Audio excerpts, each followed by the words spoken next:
Tommy, how you feeling? I know you took some shots at the end of that game. You came out of the leg. How you doing health-wise? Good. A little dinged up, first time being out there in a while. Playing, real football again since preseason, so body's got to get adjusted a little bit to getting hit again, but I'll be okay. Why was it so hard for you guys to get anything going today consistently? Yeah, it was tough in the first half. Just figuring out what they were doing. Just, I know it sounds cliche, but just coming down to execution. Started to go a little bit faster in the third quarter, and we finally got things clicking in the run and pass game. The run game got going, passes opened up, vice versa. Kind of slowed them down a little bit on defensively because they were bringing a lot of pressure early on. So as we started to figure that out and just let everybody just play, we started to get going, but just too late. Why was it, Neighbors had no targets in the first half. Was there anything specific they were doing with him? No, not necessarily. It's kind of just going through my reads, kind of just how it played out. How frustrating was it to every time it did seem like you guys were getting something going, something happens that stalls the drive? I mean, that's just adversity, right? You never know when it's going to happen. In the first half of the game, it happened, early on the drives, we weren't able to convert. And then obviously just being able to go down the field and then, something like that happened, just stay tight as a group. And that's just, again, just attention to detail, the small things, staying on a block this much further, me carrying out a fake that can pull a guy apart to help keep someone away from the ball, and then ultimately everybody just plays a part in that in the ball security aspect, but just have to finish. I mean, I know it's a thing that's been going on for a while, but it's definitely something that is being hammered in the meetings, in the film, on the practice field. It has to click. That's it. What do you think the key is to getting it to click? Just finishing details, yeah. Tommy, with all the emotions of the week, you get out there, and for them to jump out the way they did against you guys, I mean, you come in at halftime, what's the mood? I mean, how do you get a read for this team and where you guys are at right now? Yeah, at that point it was, it has to be treated as a 0-0 ball game. You don't have to try to get it all back at once. You can't get it all back at once, not in one drive, but to go down and put together a drive and to go down the field and give the offense back our confidence. And I think that, obviously we did a good job going down the field. We just have to finish it to really solidify that and put us back in the game. But at halftime, everybody was up, motivated, ready to go. That's never a question. There's no hanging heads. Nobody allows that to happen, and nobody does that. So we just got to keep that going. But ultimately, we got to come out faster in the first half. Tommy, do you sense a lack of confidence in this? Well, do you sense a lack of confidence at all in this offense? No. I think it starts with the leader. I think it starts with Davis. He's a very confident guy, and then obviously it trickles down. And I think, as a quarterback group, the receivers are confident. I think everybody's confident. I think just when it comes together, you just breathe into each other. Just when things do go wrong or something does go wrong, say there was a missed block or balls on the ground, it's just bringing that whole group together to that one guy to just bring that confidence back into him, knowing he's going to be good for the next play and we got his back.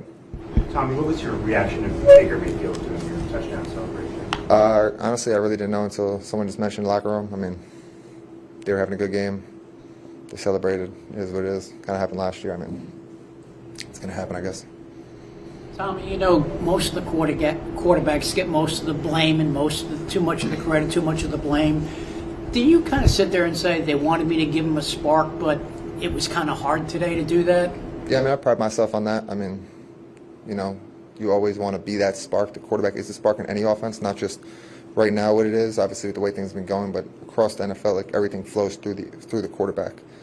So yeah, I do. I take that, heavy, being able to get more points going to get things going in the first half. I take that hardly. I'm going to go obviously watch the film, see what I could have done better on my part, whether that's on the field, whether it's off, energizing the guys, keeping the guys going, anything in any way, shape, or form. I'm going to analyze, obviously, but like you said, quarterbacks get, when it's good, it's great. When it's bad, it's bad. So being able to just stay even keel through it all and understand what my job is and make it better for next week. I think you've said in the past that maybe the number one quality you have is confidence, that whenever you step out there. Did you see something like this kind of transpiring overall as the team today? Or it just seemed that things never got going until the game was really out of reach on the scoreboard?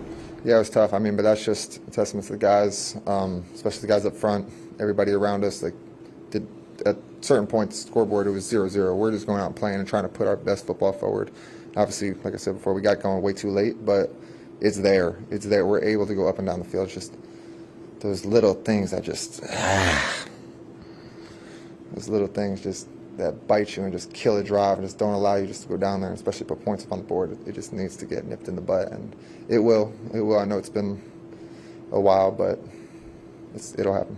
You've played a lot of football in your lifetime. I mean, you've been on teams, I'm sure, that see it, think it's going to come, doesn't come. Why are you confident that at 2-9 for this team that it could still come? Because I see the way we practice. I mean, a lot of the older guys talk about it. Dex talks about it all the time. Burns talks about it all the time. Like, we're the hardest practicing team that they've seen. They've been around. Me personally, I think that as well. The way we practice, if you go out and watch us, like, we do not practice like we're 2-9 or whatever our record is. Like, we're going out there like we are undefeated, and like every day is like a game. It just has to translate from practice to the field. That's the biggest thing. It just needs to happen. But no, confidence is not an issue on the offense, defense, or special team side of the ball. I think that the locker room is tight-knit. I think that everybody has a lot of juice going into the week, especially with how things have been going on the field. There's no fingers being pointed. Everyone's kind of honing in on it, but maybe we just need to hone in a little harder. So we've got to figure it out for this week. Take 2 more. Did you get the wind knocked out of you on that? Yeah. Just the one knocked out of me. Last one. Does it help at all that it's a short week, not much time to think about this one when you have Dallas coming up, or do you almost wish you had more time to kind of figure out the little details that you talked about? Right, there's good and bad to it. I mean, you're going to flush it. Obviously, you have to go on to next week, but you still have to be able to go back and watch it and see what went right and what went wrong and why. But that needs to be a quick fix, nip in the butt, and then we're on to Dallas right now. So I think there's a 50-50 with it.